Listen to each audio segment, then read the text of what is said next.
Bom, sejam todos bem-vindos à Semana do Contador. Nós estamos hoje aqui, eu, o professor Marcos Lima e o grande professor Silvio Crepaldi. Na verdade, eu não tenho nem palavras para descrever, porque é um grande autor que eu simplesmente estudei durante toda a minha faculdade. E assim, é emocionante, até mesmo o professor Silvio Crepaldi, eu falando para minha mãe, disse o seguinte: minha mãe, eu vou palestrar com o cara que praticamente absorvi todos os conhecimentos dele durante a minha faculdade. Então, assim, é realmente a realização de um sonho, professor, e eu queria lhe dar as boas-vindas à Semana do Contador. Agradeço a participação de todos e gostaríamos, nesse momento, de transbordar conhecimento para vocês, para que a gente consiga aí chegar a vários denominadores comuns. Olá a todos, bom dia, professor Marcos Lima, muito obrigado por essas palavras elogiosas. É um grande prazer integrar essa equipe do IPOG e poder estar falando para vocês nesta Semana do Contador, trazendo algumas considerações, algumas discussões sobre o tema de aproveitamento de créditos. Perfeito, professor. Nós vamos, conforme as pautas que listamos, algumas considerações. Basicamente, eu vou separar esse momento em três grandes momentos, professor. Vamos separar aqui em três grandes momentos para que a gente possa dissolver todo o conteúdo que a gente aqui está proposto. Então, nós vamos começar com o Simples Nacional, lá na Lei Complementar 123 de 2006 e suas alterações, e toda a Resolução 140, que a gente vai entender lá quais são as possibilidades, e também depois nós vamos para o lucro presumido, e logo após nós vamos para o lucro real. Então, vai ser um bate-bola aqui bem interessante, bastante técnico, porque eu sei que o professor é bastante técnico, e eu vou trazer aqui a minha experiência junto para tentar contribuir, né, dentro dessa perspectiva de conteúdo, certo? Então, professor, vamos começar aqui. Vamos logo para a parte técnica, que é aquilo que a gente gosta, pelo menos eu sou apaixonado, o meu lema é que a contabilidade é linda, eu sou extremamente apaixonado pelo que eu faço. E vamos entender o que é que a gente consegue, professor, extrair de créditos tributários quando a gente está tratando de Simples Nacional. Muita gente acredita que crédito tributário é uma mágica, mas na verdade não é. É simplesmente uma adequação da realidade àquilo que deveria estar correto, mas não estava. Ou seja, haviam equívocos, existem equívocos em apurações, seja do Simples ou outros regimes tributários, que a gente precisa adequar agora e extrair esses créditos tributários. E crédito, na verdade, muitas vezes são voltados para aqueles processos pagos indevidamente.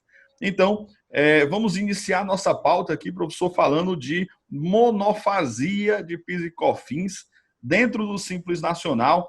Queria que o senhor desse uma introdução aí desse aspecto. E aí a gente vai colocando alguns aspectos e tópicos práticos para entender como é que funciona PIS e COFINS monofásico dentro do Simples Nacional. Vamos lá? Ok, professor. Muitos pequenos empresários que fazem a sua opção pelo regime de tributação pelo Simples Nacional, como você já colocou a fundamentação aí, desconhecem exatamente que eles têm direito a aproveitar esses créditos. Ou seja, vários e vários são os nossos colegas contadores que não assessora, não dá consultoria, falando que em cada anexo daquele, anexo 1 ao 5, você pode, então, o 1, 2 ali, que é praticamente comércio e indústria, aproveitar os créditos. Então, não tem conhecimento disso. Hoje, segundo semestre de 2019, primeiro semestre de 2020, o que mais apareceu para nós foram empresas de consultorias, grandes escritórios, procurando esses empresários, procurando escritórios de contabilidade para fazer recuperação de créditos. No que consiste isso aí? Produtos da indústria, produtos importados, então ele tem exatamente esse recolhimento de PIS e COFINS direto pelo primeiro, que recolhe para toda a cadeia. Aí, então, quem compra isso e comercializa depois no mercado tem direito a aproveitar esses créditos. Como é que ele...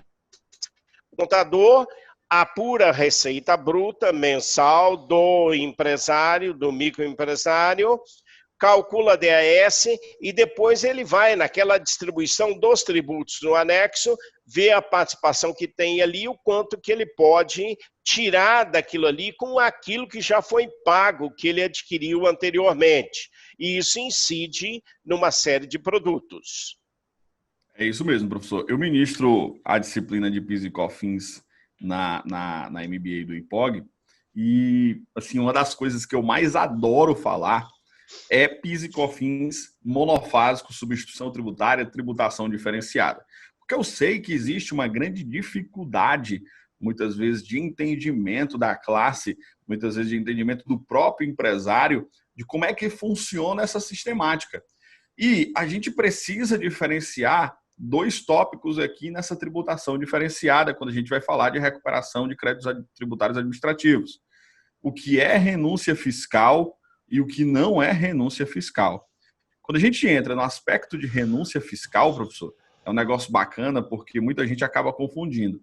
Existe aqui, para PIS e COFINS, por exemplo, a tributação da alíquota zero. Você tem lá todas as normativas da alíquota zero, fundamentado pela listado na tabela 4.3.13 do SPED de contribuições, e você tem o seguinte: Marcos, eu sou uma pizzaria, eu vi que massa para pizza, massa para pastel é tudo alíquota zero. Será que eu posso me aproveitar dessa possibilidade da redução da alíquota zero de PIS e COFINS dentro do Simples Nacional, eu sendo uma pizzaria? E aí a gente vê a confusão porque não há a leitura dos artigos 23 e 24 da Lei Complementar 123, que não é possível. Ou seja, eu não posso me aproveitar de uma renúncia fiscal, tendo em vista que o Simples já tem todo um trabalho de redução de carga tributária. Então, o artigo 23 e 24 da Lei Complementar 123 já proíbe a utilização, por exemplo, de tributação de alíquota zero. E aí as pessoas acabam confundindo alíquota zero com monofasia. E percebem que monofásico não é renúncia fiscal. Monofásico nada mais é que um recolhimento de forma antecipada, como o professor muito bem falou, da primeira cadeia. Ou seja, o que nós temos aqui a tratar é uma recuperação de crédito tributário que eu não estou fazendo uma mágica. Eu acabei com a carga tributária daquele setor e pronto. Não, de maneira nenhuma. Já houve um recolhimento do tributo na primeira cadeia. E nas cadeias subsequentes, não há mais o que se falar em cobrança de PIS e COFINS, por exemplo. Então, se não há mais em falar em cobrança de PIS e COFINS, por que eu vou pagar PIS e COFINS dentro do DAS, dentro do documento de arrecadação do Simples Nacional? E aí, acaba se recolhendo indevidamente, né, professor? Esse recolhimento indevido, professor, a gente aqui faz vários processos de recuperação de créditos, 3, 4, 5 por semana, e esse recolhimento indevido é tão bom quando esse dinheiro cai na conta do empresário, que ele vê aquele recurso, principalmente em época de pandemia, que ele vê aquele recurso disponível, ele, pelo amor de Deus, vou conseguir pagar minhas contas e não fiz nenhum empréstimo, né? Ou seja, a geração do fluxo de caixa. E é o que eu costumo dizer nas minhas aulas, professor, é o seguinte: o que quebra uma empresa, o que leva uma empresa à falência, muitas vezes não é o prejuízo, mas sim a ausência do caixa. Eu já fui empresário e sei que se chegar no dia 5 e não tiver o dinheiro para pagar a conta do funcionário, se não tiver o dinheiro para pagar no dia do vencimento do boleto do fornecedor, você entra em desespero. Então, essa sensação empresarial, quando você vê um recurso que você tanto suou, mas pagou indevidamente no passado e agora consegue recuperar, essa satisfação que nós temos profissional de conseguir esse recurso para o empresário é inacreditável, professor. Inacreditável. Exatamente, professor. E aí é que nós, profissionais da contabilidade, tá, devemos realmente assessorar o nosso consultado para que ele tenha essas informações, saiba utilizar e pagar somente o devido, porque planejamento tributário é você usar os meios legais, aquilo que é permitido naquilo que você enunciou a Lei Complementar 123 e a Resolução 140, e reduzir a carga dele. E eu vou lhe confessar que eu já conversei também em minhas aulas com vários e vários alunos contadores, proprietários de escritórios, que não fazem essa dedução de PIS e COFINS e ICMS, substituição tributária, na DAS, que o microempresário tem que recolher.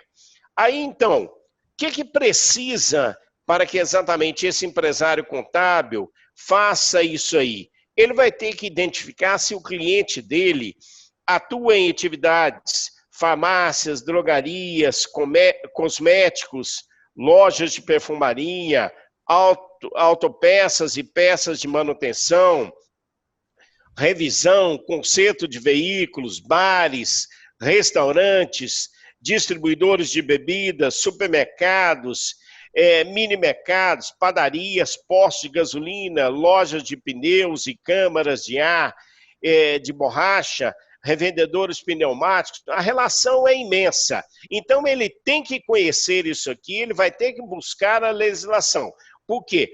O regime de tributação do Simples Nacional, ele já é um regime favorecido, preconizado nos artigos 146, 179 e 170 da Constituição da República Federativa do Brasil. Então, como você falou anteriormente aí, ele não pode usar de outro benefício, tá, fiscal, como é o caso da alíquota zero, que você muito bem colocou. Ele vai ter, sim, que procurar exatamente esta relação aqui, se o cliente dele trabalha com isso aqui, porque o PIS e o COFINS já foi pago anteriormente por quem fabricou isso aqui, e aí, quando ele calcula, ele reduz, que aí exatamente vai ter essa folga no fluxo de caixa dele para que ele atenda a essas necessidades que ele tem no dia a dia da sua empresa. E é uma forma, assim, inacreditável, porque quando a gente percebe que isso já acontece desde o início da lei complementar, desde o período em que foi em vigor, se não me engano, 2008, 2009, que já era possível essa possibilidade e depois foi sendo formalizada através de outras várias normas, a gente passa a perceber o seguinte, professor, é inacreditável como que os cálculos ainda estão sendo feitos de maneira equivocada. Então, a gente passa a perceber que hoje, se tem mercado para esse trabalho, é porque os cálculos estão sendo feitos de maneira equivocada e que não estão buscando fundamentação para realizar esses cálculos. Ou seja, eu tenho clientes aqui, professor, que inclusive a gente aplica o processo, indica, faz um dossiê de que daqui para o futuro tem que ser feito, e o cálculo ainda continua sendo feito errado. Ou seja, tem que pagar de novo a gente, a nossa equipe, mais um percentual sobre a recuperação daquele período, e o empresário acaba ficando chateado com o contador. E aí, muitas vezes, falta a busca, a necessidade por buscar mais conhecimento nesse sentido, e acaba pensando que o simples é muito simples. E que, de fato, quando você vai buscar fundamentações matemáticas dentro da estruturação dos cálculos, fundamentações normativas, você percebe que não é tão simples, né? Exatamente. É nesse ponto aí que a gente tem que valorizar os profissionais. A gente ainda fala na graduação e agora nós como colegas na mesma instituição, na pós-graduação, nós temos que colocar para os nossos alunos que são contadores. Tem que ler a legislação. E parece que o contador, ele entende pouco, ele não gosta de ler. Leia para advogado. Não, o contador tem que entender disso aí, porque se ele não entender a legislação, ler tudo aquilo que é afeto ao regime tributário do Simples Nacional, como é que ele vai segregar ou não vai segregar, que é o que você estava se referindo? Você já faz exatamente aquele controle interno e controle contábil para o empresário. Você tem que fazer assim, assim, assim, assim, para que eu possa fazer a tua contabilidade societária e fazer a tua contabilidade fiscal. E você aproveitar dos benefícios que a legislação te proporciona. Ou seja, você reduzir a tua carga tributária. E aí, quando ele não faz isso que você se referiu, ele sai pagando mais. Aí depois alguém na esquina, numa festa, seja qual for o lugar, fala para ele, o meu contador fez isso para mim, eu reduzi, me reembolsei de X reais aqui, foi uma maravilha para mim, porque nesse tempo que o comércio está meio fechado, meio aberto, eu não estou tendo receita, valeu que deu para pagar a folha, deu para pagar o recolhimento do mês e daí por diante. Então, nós temos que nos conscientizar exatamente dessas coisas.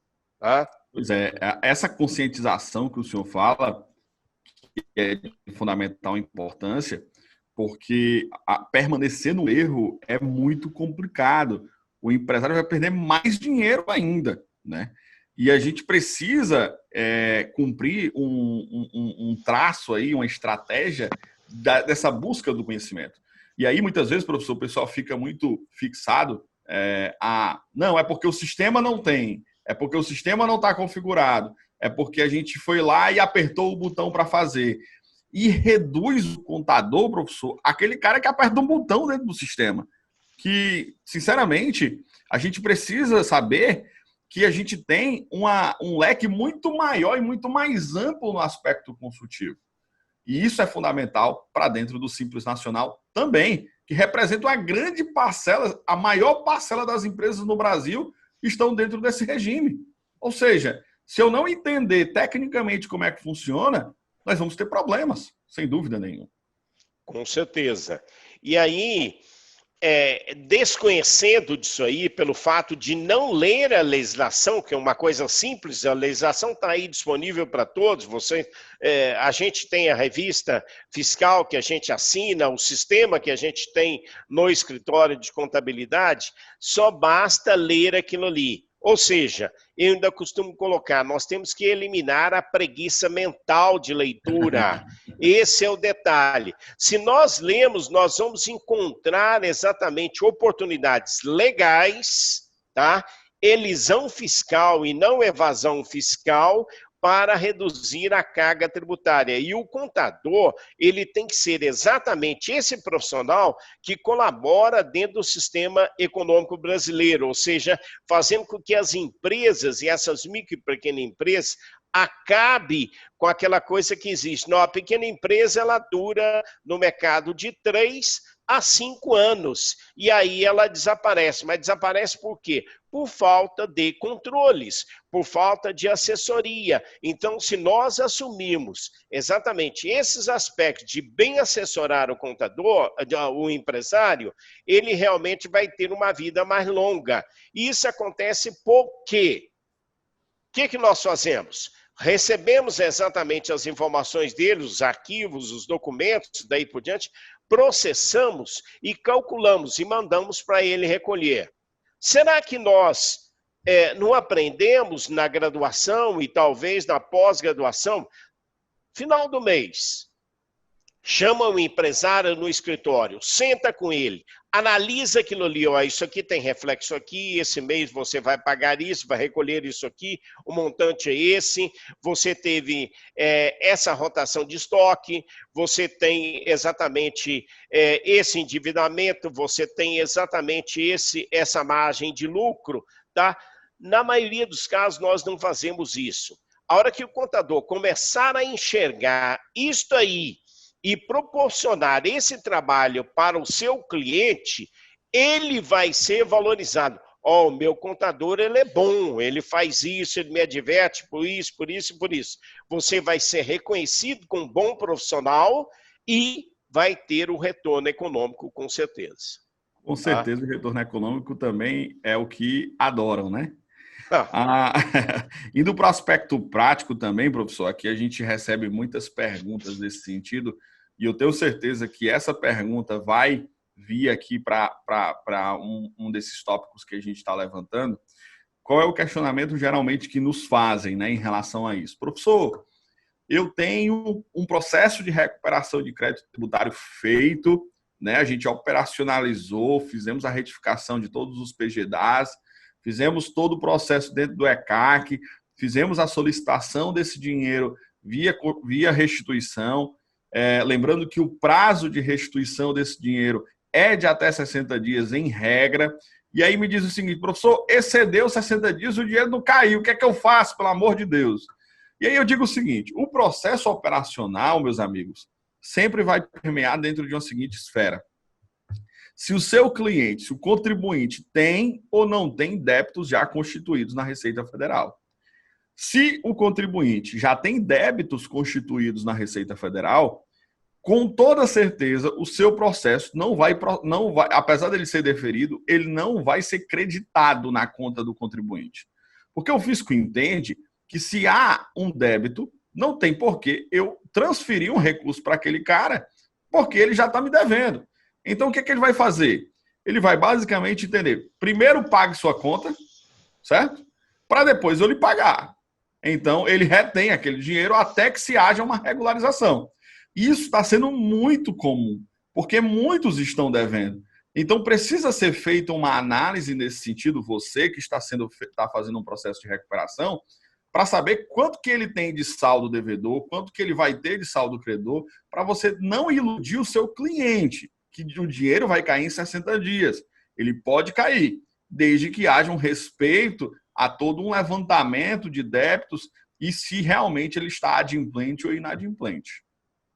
Eu costumo, professor Marcos, a colocar exatamente para os meus assistidos, que exatamente a gente faz todo o cálculo para aqueles que já não aproveitam isso, porque é sistemática do escritório, já fazer isso mensalmente. Mas para aqueles novos que chegam, que alguém fala, que alguém indica e daí por diante, porque sempre tem no escritório de contabilidade, tá?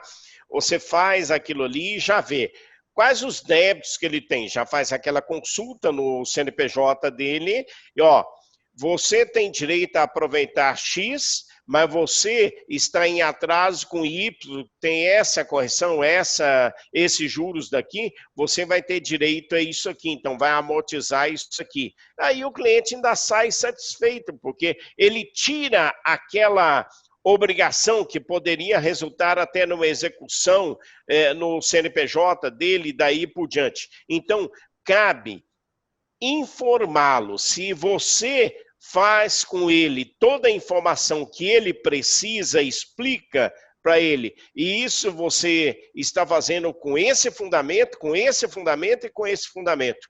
É o legal que precisa para que ele não fale nada diferente do profissional de contabilidade. Essa comunicação é fundamental, né, professor? Porque senão o empresário não vai conseguir entender, porque de fato ele não entende o processo operacional. Então tem que ter essa comunicação e muitas vezes nós, contadores, não conseguimos ser claros quanto a isso. E a gente precisa ter fundamento operacional prático para deixar isso muito bem esclarecido, para que o seu cliente não fique chateado num processo de recuperação de créditos tributários administrativos. Bom, professor, vamos a uma próxima pauta, que é a lei do Simples Nacional. A gente discorreu aqui sobre as possibilidades. O senhor citou até, inclusive, o ICMS, substituição tributária, lembrando que o ICMS, substituição tributária, para dentro do Simples Nacional, relativamente a um recolhimento em cadeias anteriores, ou seja, já houve o recolhimento e quando eu vou calcular o documento de arrecadação do Simples, naturalmente eu não vou ter mais esse recolhimento do ICMS, eu tenho que desconsiderar, segregar essa receita para que não haja o recolhimento definitivamente do ICMS também e havendo aí, portanto, uma duplicidade ou um pagamento indevido a maior, né? O ICMS, substituição tributária, dentro de todas as esferas aí do aspecto estadual, é bem complexo, naturalmente. Só que aqui a gente não está tratando da especificidade das normas estaduais, mas nós estamos tratando da lógica matemática e da lógica tributária dentro do Simples. Ressaltando, ICMS, substituição tributária e PIS e COFINS monofásicos não são renúncias fiscais, são recolhimentos em cadeias anteriores, ou seja, o fisco não é prejudicado nesse sentido, pois as cadeias anteriores a varejista ou atacadista, mas em relação à indústria, já recolheu esses tributos para que o fisco possa aí ficar confortável, em tese, no seu âmbito de cofres públicos, tá? Bom, a próxima pauta, professor, a gente combinou aqui de falar sobre o aspecto do lucro presumido. Quais são as grandes possibilidades de recuperação de crédito tributário do lucro presumido? Muitos alunos chegam para mim dizendo assim, professor, eu tenho mais empresa do lucro presumido do que do simples. Por que vocês falam tanto de recuperação de crédito tributário do simples, se a gente também pode ir no aspecto das empresas do lucro presumido? Na verdade, o que a gente precisa entender é que antes de falar de recuperação de crédito tributário, a gente precisa falar de estruturação da apuração fiscal. Se a gente não entender de apuração fiscal, de apuração de PIS e COFINS, de apuração do ICMS, de apuração do Imposto de Renda e da CSLL e até mesmo do IPI, você não tem o que se falar de recuperação de crédito tributário. Porque a recuperação nada mais é que uma correção daquilo que foi feito errado, né? Então, vamos abrir agora a pauta da recuperação de créditos tributários para as empresas do lucro presumido. E aí, deixo a palavra com o senhor e a gente vai fazendo os comentários paralelos. Ok, muito obrigado, professor. No regime do lucro presumido, lógico, a sistemática é a mesma, porque você tem que fazer a apuração correta. É o que você disse. Se eu faço a apuração correta daquilo que eu preciso, eu não vou ter que fazer recuperação de créditos. Ou seja, repetindo, basear-se na legislação e na regulamentação daquele regime tributário. No presumido, tá? Aqueles empresários que optarem por aí, vai saber que para ele não interessa o lucro contábil. Interessa para ele a receita bruta, interessa o faturamento e aquilo mais que eu vou agregar ao faturamento, ganho de capital, receita financeira e outras mais aí para fazer a tributação. Mas aí eu tenho que saber, se eu sou comércio, eu sou indústria, aquilo que já foi recolhido anteriormente aí que eu posso deduzir, que eu não preciso recolher mais. Esse é o detalhe. E, às vezes, muitos contadores pegam qual é o teu arquivo de notas, qual é as tuas notas que foram emitidas. Ah, não, teu faturamento é esse, tem receita financeira, não tem receita financeira, tá. Você é comércio, já faz a presunção de lucro e vai aplicar as alíquotas de imposto de renda, faz a pressão da contribuição, aplica a alíquota, então o valor que você tem a recolher é esse aqui, quando também não incide o adicional de imposto de renda. Mas ele esquece de toda essa parte que nós já discutimos aqui, tá? Ou seja, ele precisa conhecer que tipos de matérias-primas, que tipos de mercadorias eu estou comprando para o meu estoque, eu estou contabilizando, ou estou colocando na minha linha industrial, tá? E que eu possa aproveitar esses créditos e naquilo que eu tenho para pagar eu vou deduzir. Então essa é a recomendação para os nossos colegas profissionais da contabilidade aí. Bom, o que chega para mim via de regra, né, o aluno chega assim. Recentemente veio um aluno conversar comigo, professor, e a gente fez uma reunião para entender qual era a situação dele. Ele disse assim: professor, eu tenho um posto de combustível, né? E eu tô doido para recuperar crédito tributário. Tá na moda e eu quero aprender a recuperar crédito tributário. Eu disse, cara, é o seguinte, não é uma coisa que esteja na moda, não é uma coisa que eu tenha que utilizar. Você vai utilizar técnicas que vão lhe ajudar a tratar aquele valor indevidamente recolhido. Pois bem, ele disse o seguinte: professor, eu tenho esse posto de combustível e eu quero porque quero recuperar crédito tributário. E eu disse para ele, cara, não é porque você quer, mas que nós precisamos analisar.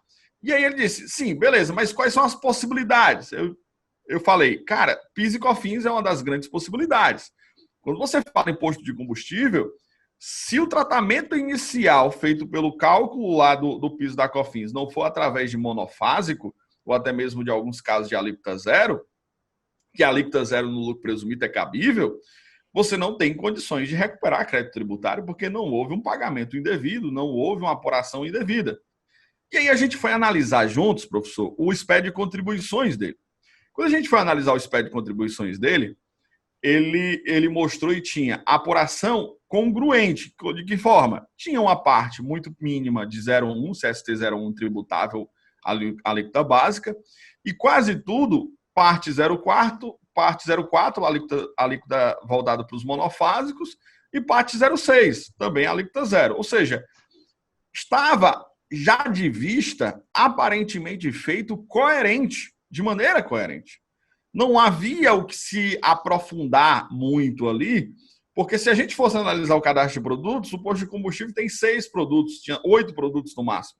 Quando a gente foi analisar o cadastro de produtos, a gente viu que estava tributado coerentemente. Pois bem, e aí ele disse, professor, e aí, o que é que eu faço? O que é que eu vou falar para esse cliente? Porque eu dei a expectativa de que eu conseguia recuperar crédito tributário para ele. E aí eu disse o seguinte, se for relativamente a PIS e COFINS, você tem que falar a verdade. Basicamente, não há o que se recuperar. Porque, em tese, se você for refazer os cálculos, pela lógica do que está sendo apresentado, está correto. E aí veio, professor, a frustração no rosto dele. Assim, pelo amor de Deus, como é que pode? Eu não vou conseguir recuperar crédito de PIS e COFINS? Não. Entendeu? Então, o que a gente precisa entender é que, de fato, tem casos em que você levanta que são frustrados, que realmente não vai ter crédito a recuperar. Mas óbvio que a cada 10, 3 você consegue, 2 você consegue, é possível. E aí, você tem N situações práticas nesse sentido, e não só de PIS e COFINS, mas de imposto de renda e CSLL. Você foi e fez uma apuração, uma revisão fiscal de anos atrás, analisou todas as ECFs, todos os SPEDs de escrituração contábil fiscal e verificou, por exemplo, e aí vem a frustração, né, professor? Que o cara não colocou receita financeira para calcular imposto de renda e CSLL. E o cara tinha aplicação financeira. Ou seja, ao invés da gente recuperar o crédito, a gente vai constatar que ele era valor a pagar a mais, né? E a gente precisa entender que há sim possibilidade nesse momento, porque a recuperação de crédito, que é uma das etapas do planejamento tributário, etc., mas também passa por uma revisão fiscal, uma análise daquilo que foi feito e que sim, pode sim chegar a valores a pagar.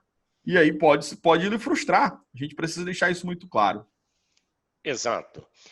Ou seja, nós como contadores temos que exatamente analisar tudo isso que você muito bem discorreu e para ser considerado e falar para eles, para os empresários, que para ser considerado como insumo creditável, existe a necessidade de um contato físico direto com o produto em fabricação. Ele tem que estar ali, primeira coisa. Então, você já vai colocando aquilo que precisa para ser reconhecido. Tem que fazer uma análise casuística e específica de acordo com a atividade empresarial. Qual é a atividade empresarial que eu estou exercendo? Qual é o significado de essencialidade e de relevância naquele produto que eu estou industrializando, tá? O que significa submeter o insumo ao teste de subtração? Se eu tirar ele dali, tem o produto completo ou não tem produto completo? Tá? E ainda, quais provas e documentos devem ser guardados como instrumento comprobatório? Porque eu tenho que ter comprovação daquilo ali, porque o fisco, hoje, inicialmente, só uma advertência, ele não precisa ir no teu estabelecimento físico para te fiscalizar. Hoje a fiscalização ela é toda eletrônica, é a auditoria fiscal, tá? É necessário, então, depois de fazer toda essa análise, retificar as obrigações acessórias que você estava colocando, FD, contribuições, DCTF e outros aí, para que realmente a gente tenha. E às vezes é isso que você colocou. Às vezes nós somos surpreendidos, não fomos nós quem fizemos, foram outros colegas que fizeram, que realmente ele não considerou algumas coisas que tem que ser ofertado para a tributação, e aí, em vez dele recuperar créditos, ele vai ter mais a recolher. Tá? O problema é que essa sensação, né, de frustração, muitas vezes, deixa o o profissional como diz aqui no Ceará, em calças justas. Ou seja, como é que eu ofereci uma recuperação de crédito tributário para o empresário e eu estou levando valor a pagar para ele? Então, isso precisa ser muito bem esclarecido no contato inicial de que, além da recuperação de crédito tributário, que é o foco principal, haverá uma revisão fiscal daqueles cálculos. Porque não tem como revisar fiscal, não tem como recuperar crédito tributário sem revisar fiscalmente. Análise do SPED de contribuições, análise da DCTF, análise do SPED da ECF, da escrituração contábil fiscal, do SPED contábil, né, que é da escrituração contábil digital, análise do SPED fiscal, todo esse trâmite operacional que aparentemente é muito basilar, e muitos professores chegam para mim e dizem assim, professor, mas o senhor fala de recuperação de crédito tributário de empresas normais, o senhor está falando de uma apuração fiscal, e é o quê? É uma apuração fiscal. Agora, apuração fiscal correta, devida, considerando todas as hipóteses. E quando eu considero todas as hipóteses em todas as situações de obrigações acessórias, faz-se então as retificações. E aí vem um ponto a mais, né? Que agora, diferentemente no Simples, nas empresas normais, e especificamente a apuração do imposto de renda e da CSLL, empresas que apuram o imposto de renda e a CSLL pelo lucro presumido, e, portanto, apuram PIS e COFINS pela acumulatividade, eu estou agora à disposição de fazer a PERDECOMP, que é uma das grandes obrigações acessórias no quesito recuperação de crédito tributário. Extremamente complexa, extremamente complexa. Exatamente. E aí é que exatamente nós, para nos tornarmos profissionais respeitados no mercado, temos que ter bagagem cultural e bagagem legal. Ou seja, eu tenho que entender daquilo ali para explicar para o meu cliente do escritório o que realmente pode acontecer e quais são as implicações. Ou seja, eu tenho que ter capacidade interlocutiva, tá? De mostrar para ele, isso pode, isso não pode. Eu tenho que saber, por exemplo, insumos versus ativo imobilizado. Uma coisa importantíssima para o empresário. Manutenção periódica e substituição de partes de ativos imobilizados. Então, o que isso vai impactar? Na imobilização, na parte de despesas. Bens de pequeno valor e vida útil inferior a 1 ano, quando vai para despesa, quando vai para imobilizado. Então, tem que saber qual é a fundamentação disso aqui. Ainda, inspeções regulares, produtos de limpeza, desinfecção nesse período agora e detetização de ativos da produção. Como é que eu tenho que fazer isso? Qual é o tratamento contábil que eu vou dar a isso aqui? Vai implicar exatamente nos meus tributos. Insumos e ativos intangíveis, tá? Pesquisa e desenvolvimento. Eu estou comprando ou eu estou desenvolvendo os meus equipamentos da linha de produção. Pesquisa e prospecção de recursos minerais e energéticos. Eu estou falando em todas as áreas, porque nós não estamos fixando em nenhuma área específica aqui. Mão de obra e terceirização da mão de obra e subcontratação de serviços, que também impacta em muito. E ainda, dispêndios para viabilizar a mão de obra. O que eu gasto para poder ter essa mão de obra disponível?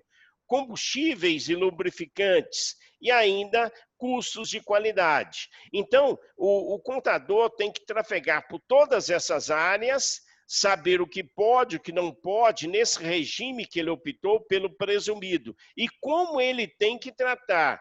Não é saber que o presumido é só para empresas com faturamento até 78 milhões e vai recolher 15 de imposto de renda, acima de 60 mil o faturamento no trimestre ele tem um adicional de 10%, a contribuição social ela é 9%, tá? E as presunções começam a 8% para o imposto de renda, para a contribuição E12 e daí por diante. Ele tem que saber mais coisas, ou seja, o nosso contador hoje, além daquilo que preconiza o nosso conselho, a educação continuada, ele tem que estudar mais que aquilo ali. Não é só cumprir aqueles 40 pontinhos ali e você está bem no mercado, você é um profissional no mercado. Então, nós temos que buscar estudar, pesquisar, produzir e daí por diante. O que você,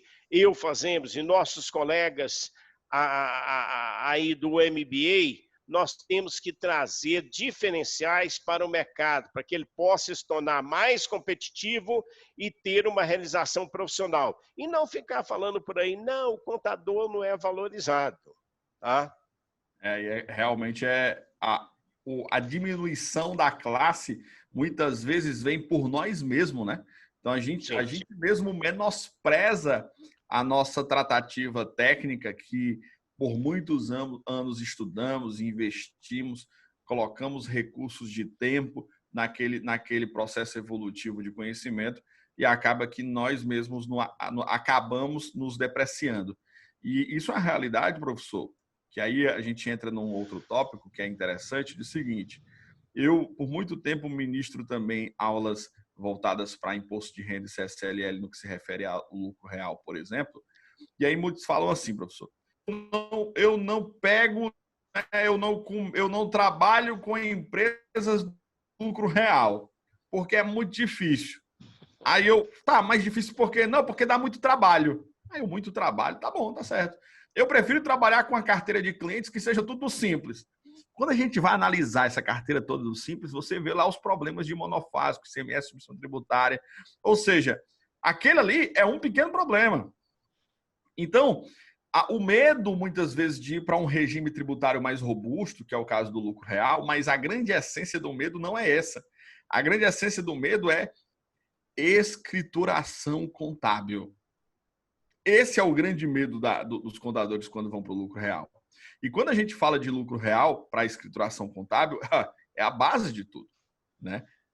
Ou seja, quais são as formas de recuperar crédito tributário? Aqui está vindo várias, eu vou deixar o senhor explanar primeiro. Quais são as formas de recuperar crédito tributário para as empresas do lucro real, professor? Nos dê aí a sua grande experiência nesse sentido, que eu sei que o senhor fala muito bem do lucro real, sobretudo contabilidade, né? Muito bem. Nós temos que saber primeiro o decreto de imposto de renda 9580/2018. Isso é imprescindível.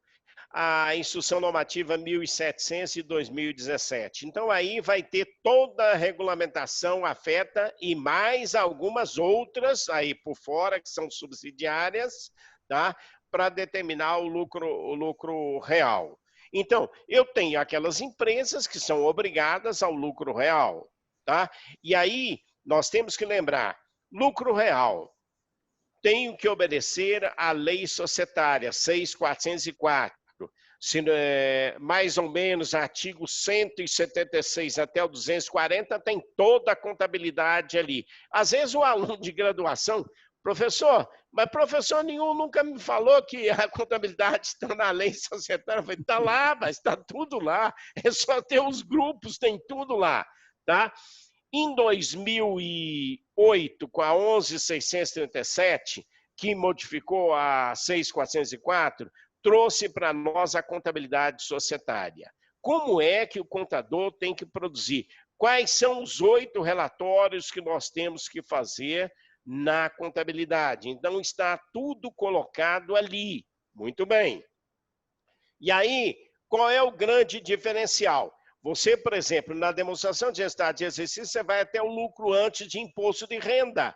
Aí depois eu tenho que passar para 12.973/2014, que é a contabilidade fiscal. Ali eu vou pegar o lucro antes de imposto de renda, fazer as compensações, e aí exatamente é que eu vou tributar o imposto de renda, a contribuição social e fazer a distribuição de dividendos aí, que é os artigos 189 até 192 da lei societária.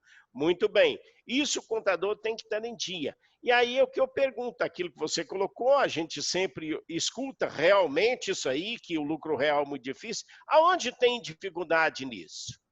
Leitura, leitura. O contador, desculpa colocar, e desculpa os colegas contadores, parece que ele tem uma preguiça mental, ele não gosta de ler. Esse é o detalhe.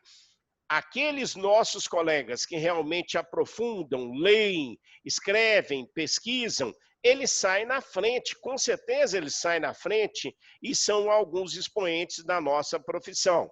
E aí é que vem, eu fazendo a contabilidade societária, fazendo a contabilidade fiscal, eu sei que produtos foram tributados PIS, COFINS, ICMS e o que eu posso aproveitar de créditos, e onde que eu posso aproveitar esses créditos, que dá exatamente essa redução tributária. E é minha obrigação legal, como contador, fazer isso aí, como determina a legislação contábil, como determina a legislação fiscal, identificar todos esses tributos para que o meu cliente possa realmente recolher exatamente aquilo que ele tem para recolher, nem mais nem menos.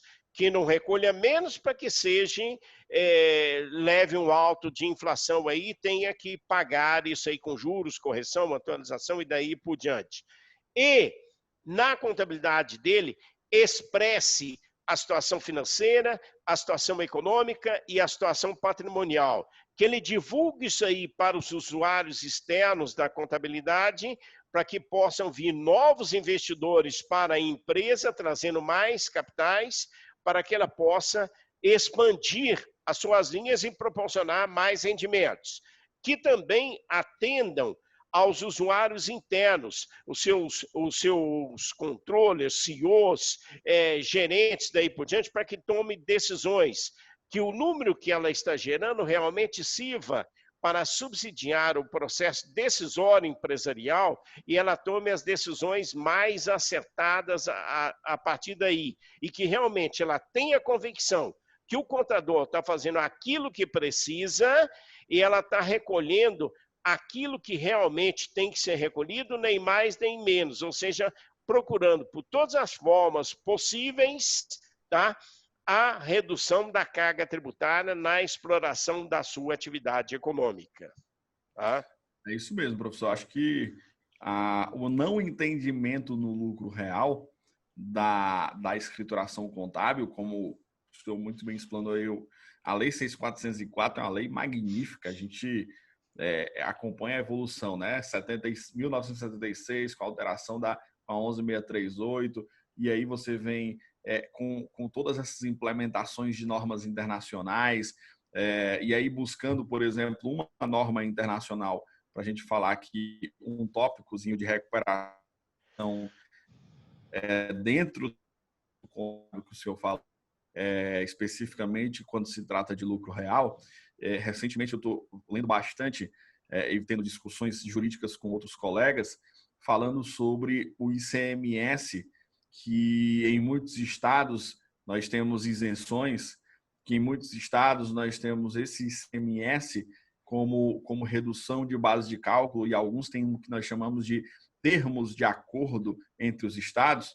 E esse ICMS, quando é tratado na contabilidade, a gente reconhece esse benefício fiscal, e hoje fundamentado pela Lei Complementar 160, especificamente falando possibilidade, com várias outras soluções de consulta, de que a tratativa desse ICMS a gente pode reconhecer como benefício fiscal na contabilidade de fato. Sabe aquela NBCTG 07 ou CPC 07, quando a gente fala de subvenção governamental? O reconhecimento da receita em virtude da subvenção governamental, né? E aí a gente reconhece isso, e aí vem uma lógica recente, que esse ICMS pode ser uma característica de exclusão da base de cálculo lá no lucro real, a nível de exclusão mesmo no LALU. Ou seja, existem várias formas que a gente consegue tanto utilizar como adição, como exclusões, que podem beneficiar o cálculo do imposto de renda, e obviamente respeitando a legislação, que a gente consegue, portanto, reduzir a carga tributária do imposto de renda e da CSLL. Tudo dentro da legalidade, de maneira administrativa, sem precisar de processo judicial. Não somente no que se refere a imposto de renda e CSLL, ou fazendo um adendo relativamente à utilização dessa lógica do ICMS, com fundamentação voltada pela NBCTG 07, a gente trabalha também PIS e COFINS na sua apuração não cumulativa, que é a coisa mais linda do mundo, quando se fala em não cumulatividade, com a possibilidade de saldo credor, proveniente do artigo 3º da 10.833.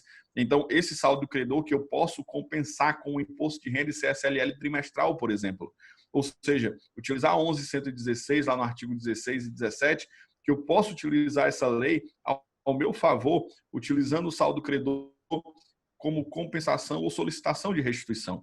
Ou seja, existem N formas do lucro real, e é uma das coisas maravilhosas do lucro real, que a gente faz uma análise da revisão fiscal, da revisão contábil, e encontra grandes formas de reconhecer créditos tributários e recuperar esses créditos não só compensando, utilizando o PERDECOMP, mas também restituindo, e essa restituição gerando recurso para a empresa.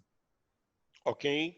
Aí o contador, como você muito bem colocou, tem que saber, tem que ler. Se ele não ler, ele não vai saber, que é exatamente quando a gente fala em lucro real, a grande coisa que existe, tá? É exatamente essa aversão à leitura e que lucro real é coisa muito difícil. E às vezes tem contadores que batem no meu escritório não tem nenhuma empresa de lucro real, como isso fosse vantagem para o escritório. Você já deve ter ouvido isso aí. Ele tem que saber quais são os créditos de ICMS, por exemplo, de insumos e matéria-primas, de combustíveis e lubrificantes, quando ele adquire, faz aquisição de empresas do Simples Nacional, de serviços de transporte que acompanham o tratamento da mercadoria, a questão de ativos imobilizados, que tem ICMS próprio, tá? Você tem que fazer o DIFAL, partes e peças componentes do imobilizado, energia elétrica para produção e exportação, crédito ICMS próprios para aquisição no regime de substituição tributária e serviços de comunicação. Então, tudo isso aí, ele tem que conhecer, ele tem que passar por isso, ele tem que ler a legislação para que ele faça exato isso aí e proporcione para o seu assistido, o seu cliente, recolher só aquilo que realmente é devido naquela operação que ele está fazendo. Tá? E aí, como é que ele pode reduzir a carga tributária do ICMS?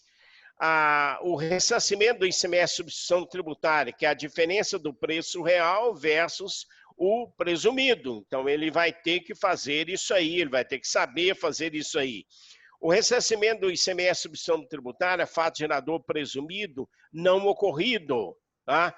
Ainda, análise de créditos outorgados, aqueles que já foram concedidos, a homologação do crédito acumulado que ele tem pelas informações, análise e centralização da apuração do ICMS, porque ele vai ter que centralizar tudo, que ele vai ter que checar uma coisa com outra. E ainda a análise de regimes especiais para a redução do crédito acumulado. Então, são exatamente fatos que ele tem que saber para que realmente ele reduza a carga tributária do seu cliente.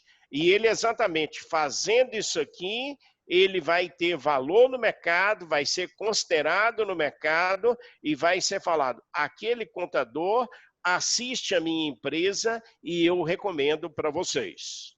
Tá? Boa, professor. Há uma discussão bastante relevante nos últimos tempos que a gente vem tendo nesse aspecto de recuperação de crédito tributário é sempre o seguinte, professor, eu sou advogado e também posso fazer recuperação de créditos tributários administrativos. E a minha deixa, as minhas considerações nesse sentido sempre é o seguinte, olha só, imagina um caso do lucro real. Primeiro ponto que eu pergunto a você, você consegue entender o trâmite operacional do lucro real? E não só lucro real, mas consegue entender o trâmite operacional contábil? Se você chegar à conclusão de que não consegue entender, você até pode fazer com a ajuda e uma equipe contábil ao seu dispor. Agora, você precisa de uma equipe técnica para poder entender todos esses aspectos. Como é que você vai fazer uma adição e exclusão no lucro real para fins de recuperação de crédito tributário se você não entende da legislação contábil em si? Então, você tem que entender essa tratativa. Aí muitos perguntam assim também, professor, eu sou advogado, posso fazer a recuperação de crédito tributário do Simples? De novo, até pode, mas você precisa ter o conhecimento técnico para fazer aquela revisão fiscal. Portanto, a revisão, basicamente, se for administrativa, precisa ter um alinhamento entre o meu amigo advogado e o meu amigo contador. Esse alinhamento passa muitas vezes por uma parceria. E essa parceria, tanto no aspecto de negócio, como no aspecto técnico operacional. Porque o advogado vai entender quais são as proposições jurídicas, por exemplo, de entrar num processo judicial posterior, né, de defesa daquela tese, de defesa desse processo que eu estou entrando aí com exclusão do ICMS, voltado para uma lógica contábil, e você vai conseguir sustentar essa lógica numa possível glosa por parte da Receita Federal. Você precisa ter esse alinhamento. Então, a união desses dois profissionais nesse sentido é de fundamental importância. E aí eu queria que o senhor explicasse agora, para a gente entrar nas considerações finais, qual é a importância do advogado nesse processo de recuperação de crédito tributário administrativo para nos dar segurança em caso de glosa de créditos tributários? Ok, professor. O meu primeiro curso de graduação que eu fiz foi Administração de Empresas. Depois eu vi uma faculdade me convidou para começar a docência. Aí eu voltei na escola para fazer contábeis. Aí eu fiz contábeis, tá? E só depois, quando eu fiz mestrado, é que eu fui fazer direito, e depois eu fiz o doutorado nessa área. Tá. Eu entendo que o nosso conselho deveria posicionar mais no mercado e exigir que determinadas áreas fossem prerrogativas do contador. Mas, infelizmente, por motivos políticos, que aqui não cabe a mim, não sei se cabe a você, tá? Está falando e dizendo o que eles têm que fazer. Tá? Você veja, diversos concursos aí para auditores fiscais, quem passa? Advogados, às vezes economistas, raramente passa contador. Engenheiro, né? Engenheiro, exatamente. Tá? É um contrassenso. Tá? Muito bem. A semana passada circulou pelos grupos de WhatsApp aí na internet que o Senado estava querendo colocar que declaração do imposto de renda fosse prerrogativa do contador habilitado que fizesse as informações de declaração de imposto de renda das pessoas físicas, a declaração anual de ajuste. Muito bem, se isso passar, beleza. É campo do contador, realmente é campo do contador. Mas aí tem problemas constitucionais, não vem ao caso. Então, esta parte que você colocou exatamente, que envolve a parte contábil, o que é crédito, o que é débito, se eu aproveito o crédito, se eu não tenho, tem parecer normativo, tem instrução, tem lei, tem interpretação e daí por diante. Isso é o contador quem tem que fazer e apropriar isso aí. Só depois que aquilo foi, suponhamos, indeferido. Se foi indeferido, beleza, o contador fez um trabalho dele legal, sem problemas nenhum e rendeu aquilo que ele queria para o seu assistido. Muito bem, mas se não rendeu, aí é que entra o advogado. E mesmo nós temos aí duas fases, o processo administrativo e o processo judicial. Tá? No processo administrativo, o contador pode fazer essas defesas e o processo administrativo. Só o processo judicial é que vai precisar do advogado, que é prerrogativa de bacharel em direito habilitado pela Ordem de Advogados do Brasil. Tá? Então, é essa a consideração. Mas o que nós vemos hoje no mercado são vários e vários colegas advogados de escritórios procurando empresas, procurando escritórios de contabilidade e ofertando esse trabalho de recuperação de créditos. O que eles pegam? Pega exatamente aquele arquivo de notas, insere exatamente num programa que ele tem para ver a consistência pela nomenclatura das mercadorias lá, o que é segregado, o que não é segregado, aquilo que já colocamos aí anteriormente no início, tá? E ver exatamente o que não foi aproveitado. Não, você tem direito a isso aqui, mas ele não tem a fundamentação, não tem os lançamentos e tudo mais. E às vezes o que acontece? Ele modifica grande parte das obrigações acessórias que o contador, que o contribuinte já informou para a Receita, e aí o serviço, quando a Receita vai fazer a verificação, a auditoria fiscal, a auditoria digital nisso aí, dá inconsistência. E aí é que o problema cai exatamente para o empresário. Então, eu entendo que a grande parte desse processo tem que ser o contador. E só lá no final, se der a defesa, é que entra o advogado. Eu também concordo plenamente, sobretudo no aspecto de negócio, né? A gente precisa ter aí um alinhamento entre esses dois profissionais, porque a gente sabe que o empresário vai precisar dos dois profissionais em dado momento, seja nesse momento em que nós vamos iniciar o processo, seja no momento posterior de glosa ou até mesmo de uma defesa tributária, etc. Então, o alinhamento entre esses dois profissionais é de fundamental importância. E agora, professor, quero demasiadamente aí no final, a gente falamos do simples, do lucro presumido, do lucro real. Fiquei aqui lisonjeado em escutar suas palavras ao vivo, né? A gente entendendo exatamente tudo aquilo que a gente estudou em livros e agora conversando com o senhor, não pessoalmente, infelizmente, em virtude da Covid, mas aqui tendo o prazer de conversar com o senhor online. E eu quero deixar de coração os meus agradecimentos com tudo sobre o aspecto técnico, quanto que é extremamente importante ter a fundamentação, a busca pela legalidade, a busca pela informação técnica preciosa, para que a gente possa, então, buscar créditos tributários para os nossos clientes.